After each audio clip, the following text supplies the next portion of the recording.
5 games under .500, and it's still April. That alone doesn't kill a season. But the way it's happening, that's where it starts to feel uncomfortable. Because it's not just losing. It's not just a bad stretch. It's the feeling that every time the offense shows up, the mound gives it right back. And when the pitching holds, the lineup disappears. But there's one detail screaming louder than everything else.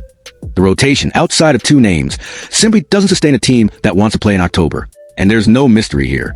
Dylan Cease and Kevin Gausman are doing their jobs. Not perfect, not carrying everything on their backs, but doing enough to keep the team alive in tough games. The problem is what comes after. Or better yet, what doesn't. Because when you start looking past those 2, things fall apart quickly. Injuries, arms down, improvisation. And the names that were supposed to stabilize the middle of this rotation, Max Scherzer and Eric Lauer. That's where the uncomfortable part kicks in, the one nobody likes to face head on. Actual production. And actual production isn't there. Scherzer, who should be stability, experience. That guy who anchors the clubhouse and delivers in big moments is struggling. And it's not a pretty kind of struggle. It's inconsistent command, trouble finishing innings, that sense that every frame could slip away. Lauer, same story in a different tone. Not dominant enough to overpower, not consistent enough to trust. So here comes a question nobody wants to say out loud, but has to. Is this just a rough start, or is it structural? Because if it's structural, internal adjustments won't fix it. Now stop right there. Because there's a detail here that changes everything. The Toronto Blue Jays are not a rebuilding team. Not a team experimenting with youth. Not a team waiting for a window to open. The window is already open. And not just open, it's moving. And when you're at that point in the cycle, you don't get the luxury of, let's see how it goes. That's where the name starts gaining traction, earlier than it probably should. Sandy Alcantara. And before anything, let's put this in the right place. This isn't about hype. It's not about a big name. It's not about making noise in the market. It's about need. Because when you look at Alcantara's profile, the fit is almost too obvious. A pitcher who's already proven elite. A Cy Young on the resume. The ability to eat innings. Something this rotation desperately needs. And most importantly, someone who raises a team ceiling the moment he steps on the mound. But then comes the part that separates bar talk from real front office decisions. Cost. Because nobody's talking about a mid-tier arm to patch a hole. This is an ace.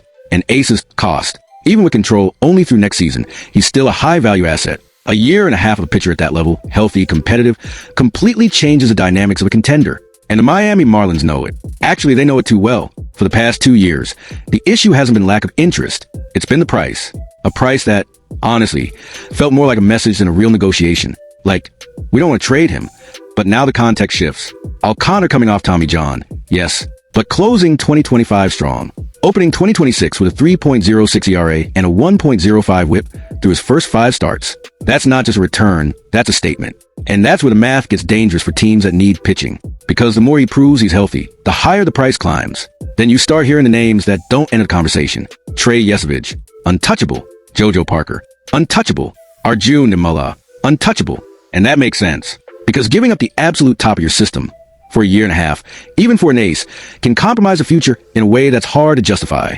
So where's the middle ground? Because that's where real deals happen. Johnny King, Juan Sanchez, add in some lower level pieces. That starts to look like a plausible package. Not comfortable, but plausible. And here's the part almost nobody talks about. But should. It's not just about what you give up. It's about when you give it up. Because if Toronto reaches a trade deadline still afloat, not sunk, not out of it, just within striking distance, then the move makes sense. But what if not? But what if the problem isn't exactly that? Because there's a scenario here nobody wants to consider, but it's real.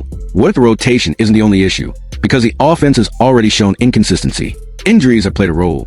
Production from key names has been uneven. So you trade for an ace, and the team still doesn't click. We've seen that before. Teams that buy at the deadline trying to save a season, and end up just delaying a deeper problem. But there's a difference here. Alcantara isn't a patch. He's not just a rental. He changes a hierarchy. You go from Cease plus Gausman trying to hold the top, to Cease plus Gausman plus Alcantara forming a trio that, in a short series, is intimidating.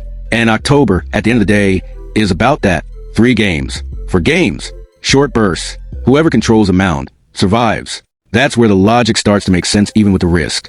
Because the Blue Jays don't need to be perfect. They need to get there. And once they're in with that kind of rotation, anything can happen. Now, let's talk about the human side of this. Because it's not just numbers. Not just ERA, whip, spin rate. It's pressure. The fan base already feels this start fell short. Expectations were different. Investment was different. The narrative was different.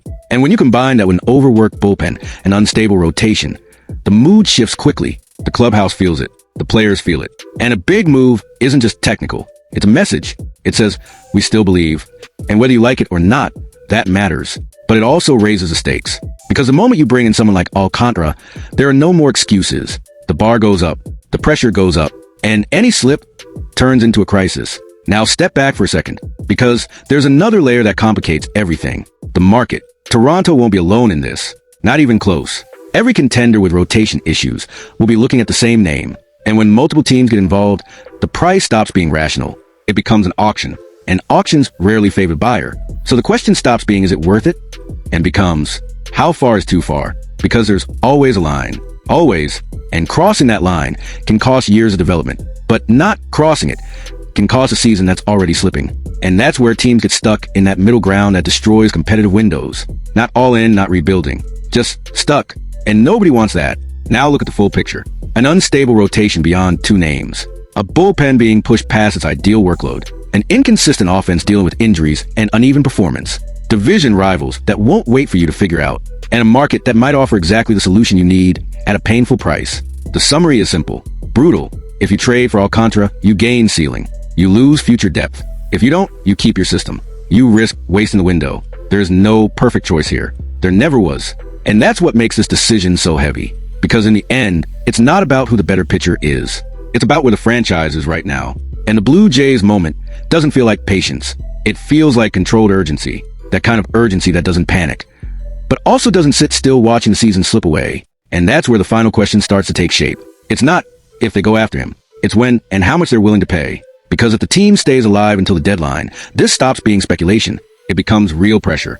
And when that moment comes, every bad start from the rotation pushes the front office. Every inconsistent stretch from the offense raises the noise. And when the time comes, either you pull the trigger or you accept what the season might become. Now I want to hear from you. If you had to decide today, do you pay the price or hold and bet that what's already on the roster will turn around? Because one of those choices defines 2026, and maybe more than that,